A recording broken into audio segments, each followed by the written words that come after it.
Welcome back. You're listening to Real Talk with Brian and Dan on 1150 KKNW. I'm Brian. And I am Dan. Our first guest today is George Florit with MN Custom Homes. George is a Marine Corps veteran. Thank you for your service. My pleasure, sir. And yeah, hoorah. He relocated to the Pacific Northwest from sunny San Diego. Why in the world? San Diego's like, yes.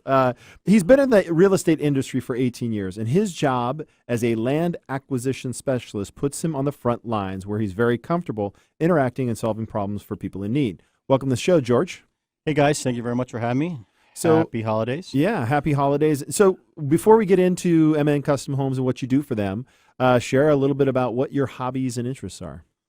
Wow. Hobbies. Well, actually, right now, my hobbies have been driving around our territory, looking at inventory that's in the neighborhoods of the places that we're building, looking to start conversations with people that might be interested in selling. So that's your hobby and hobby. Yeah, that's Oh, my jobby. great. It's a jobby. My jobby, right? Whoa, now, did I just create a new word? Jobby? Maybe. We're pretty actively out there, but no, I'm a long-time downhill skier, mountain biker, outdoor enthusiast, fisherman. You name it all. I love concerts, music, live music. Been going to all the Hawks games lately, up until now, of course. So, George, we'd like to ask each guest to share with us a fond memory of the home you grew up in. Where'd you grow up? I grew up on the Jersey Shore, New Jersey. Oh. Oh, wow. Yeah, in a very wooded, beautiful area. And it's funny that thinking about it, Christmas time, we used to go out and cut our Christmas trees because we lived in a barren pine forest, trees all around us. So memories of that are very, very fond of my childhood, growing Awesome. up in the snow and all that stuff and cutting our tree. And so this is a great time of year. It's bringing back a lot of great memories. Awesome. So let's jump into what it is you do with your jobby. What does MN Custom Homes do? Basically, MN, we are what we call an infill builder. So we don't build the plats like some of the other larger, D.R. Horton type builders would. So basically what that means is we buy the existing home and we basically knock it to the ground and start from scratch. So we call that infill building. So we don't do, plat type, we just one single home at a time. So you, like subdividing, if it's subdivided, you subdivide the lot? I see sometimes where zoning is such where you could flatten the home and build two. Right. Is Well, we get a lot of requests, not a lot, but we get a fair amount of requests for that. We don't do it ourselves. We will buy it if you improve it yourselves. We'll buy it, shovel ready, or, basically. So if the owner does the short plat? Say again? Yes. So if the owner were to do the short If plat? the owner does a short plat, we're all over it. Yep. Yeah. Absolutely. It's not part of our business model. So essentially a niche, and it's spec homes on properties, right? Existing lots. Correct. So, right. and the reason why I want to specify is a lot of listeners out there and our clients will come to us saying, we want to buy a piece of property and then we would like to find a builder. That's not you. Correct. That is not. Right. You guys basically are taking control of the property, building a specific floor plan with specific finishes, and then the buyer buys that when it's complete. Correct. And we've got several, depending upon the characteristic size of the lot, et cetera, the layout, we have different plans that we reuse. It's kind of makes it They're very, popular. very efficient. Very efficient. Yeah, I mean, there are some very popular floor plans that are, you can see them all throughout the Northwest, right? Very standard. Correct. So where are we currently with building homes? In terms of geography, Yeah, what location? we are building exclusively in Kirkland and Bellevue. So anything in Bellevue that feeds to the Bellevue School District. So there are some pockets that will feed down south to Renton. Yep. We do not. There are some pockets that also go to Issaquah. Issaquah as well, correct. Is that okay for you? I think we can, yes. Issaquah we can. Okay. Issaquah we can.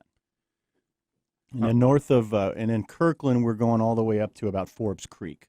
Okay. So about Okay. 160. So we kind of hit on this, but give me a snapshot. What are the types of homes that you're building? They're all custom homes, obviously. They're all luxury high-end homes, ranging in size from about 30 to 50 square foot up to about 6,000 square foot. And then, ranging in values from about 1.7 mil up to about 4.2 million. So fairly wide range, but they're all higher end. They're not entry-level homes. Right. Okay. What are the advantages of selling directly to the builder?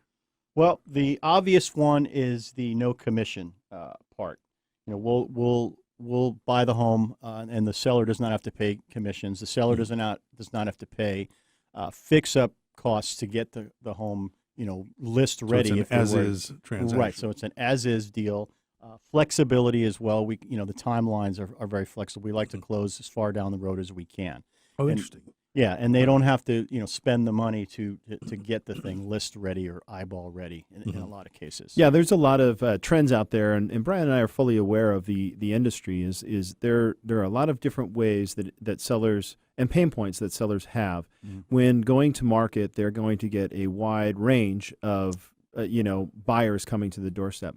But there's a popular trend now. It's called iBuyer, and that's where investors like MN Custom Homes would actually enter into a pool. That's not what they do now. They do something very differently. But essentially, a seller can just say, "Hey, I want to sell my home," and they're going to get multiple offers.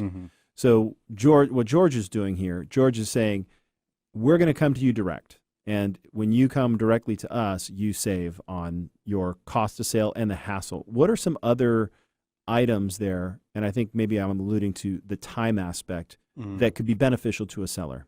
Timing. Well, a lot of times sellers, everybody's scenario is obviously different. So, that's the first thing I try to ascertain is what's the why, or what's the need, what's the pain point, and then try to direct my strategy towards what that is or what that may be. Some people just don't want to sell in 30 to 45 days. They want a longer term close. And, people that are out there buying are typically looking to get into the home as quickly as possible. Right. From what I've seen, obviously, everybody's 30 scenarios. days, 45 days. Right. So, we have the ability to say, hey, we'll put your property under contract. We'll give you a sizable earnest money deposit, and we'll close 3, 4, 6 months down the road. They can even continue to rent the property if it's a rental and get that rental income. So it's flexible in that regard. Right. And to kind of go into the minutia of that is, the contract, goes into a feasibility period, right? So any builder is going to review to see if they can actually get the permitting that they want to build the product that they want. Correct. And get the financing that they need to actually build that home. Right. So there are little contingencies that go. And then at that point, it could go a couple of different ways. You can close there, or like you said, you could actually prolong that close while the permitting process is going on, right? And that's somewhat advantageous to you as the builder, right? Because then you're running into a situation where you don't have to actually go to the bank and pay extra money to the bank. So it kind of becomes a win-win for the seller and for the builder. Correct. And a lot of times we can pay market or better for the right properties, larger lots, et cetera. So, Well, see, I was curious about that because if you're going to flatten the home, then are you basing your offer based on strictly the land value? I would think that might mean lower offers for sellers, but how do you address that? The way I do it is we start from the end. So I start with what's the characteristics of the lot. What do you think what you can build, I build right? there? Right. And what can I sell what I build for? So that's where I work it from that number, and I work it backwards, and that determines. I have an algorithm and a spreadsheet that I plug in some variables: close date, earnest money, offer, and then it's all based on that end value. In values. We call it VAC, value after completion. So a lot of times we can pay even market or more for the right properties because, if an older Rambler on a larger lot, you can only get so much for it on the open market. Right. We can pay market and then some for those types of properties. So that's the ideal scenario. So share again, what does the ideal property look like? The ideal property is 75-ish, 100 feet or larger, flat, minimal to no topography issues. No what we call nuisances, so we don't want them on busy roads. Power lines are a problem. You don't want the lot right next door to the cemetery, for instance. Okay. So, a quiet neighbor. Yeah. a $3-4 million home buyers is not going to want. Right. You know what I mean? We had one that we had to turn away because a bus stop was literally 50 feet from the front door. Yeah. Right. So those are what we call nuisances. So we we account for it, and it'll be baked into our offer, but it'll be a lower offer. Sure. We won't necessarily turn it away. So anything else you'd add to your not so ideal property list? Trees, power lines, bus stops, cemeteries, smaller lots, and also turnkey properties. We're not looking for a house that was built 15 years ago. Obviously, we're looking for the older, smaller tear downs. Trees, is that because of tree retention regulations? Correct. Yeah, and they differ. They differ Yeah. from municipality to municipality. They do. Yeah. It's strange. I'd never encountered it myself in my in my wholesale and my rehab flipping days. Have you ever run into something that was just very unusual, big challenge that you guys faced, but got the job done for the seller?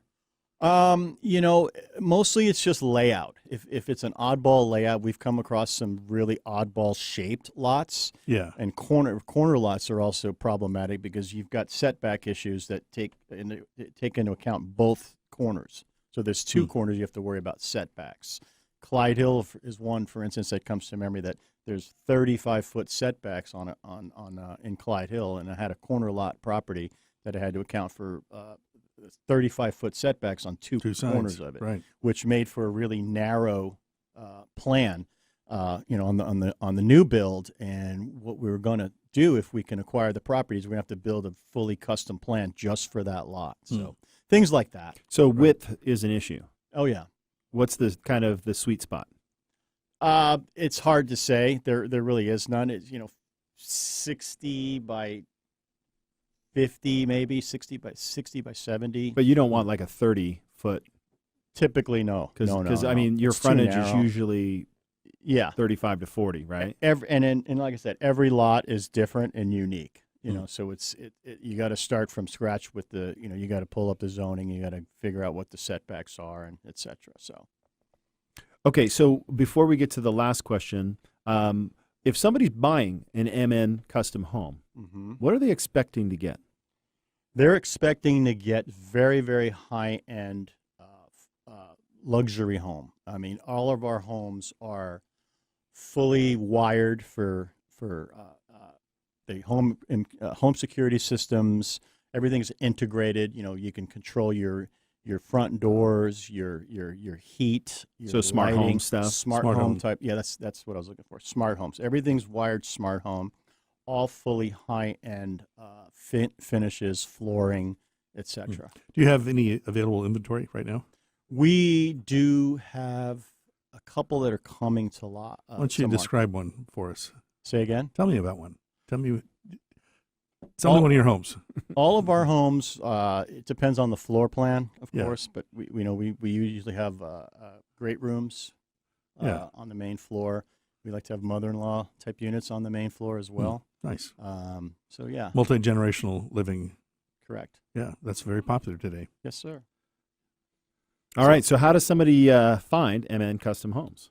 So we can be reached online, mnhomepurchaseprogram.com. I can be reached at 425-830-2777 and email george@mncustom.com.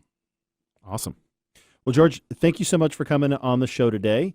Do you have any special offers for those special home sellers right now listening to the show? We actually, we do actually. We have somebody that we come under contract with will have the ability to seek out a third-party attorney to review our offers. So we will pay for that. You'll pay for that. Very Yes, good. sir. All right. Thanks again for coming on the show, George. Yeah, thanks, George. My pleasure, guys. Thank you very much for having me. All right. After the break, we will have Lisa Downs of New Aspect Coaching, who will be here to share how she coaches people who are retired. Stay tuned.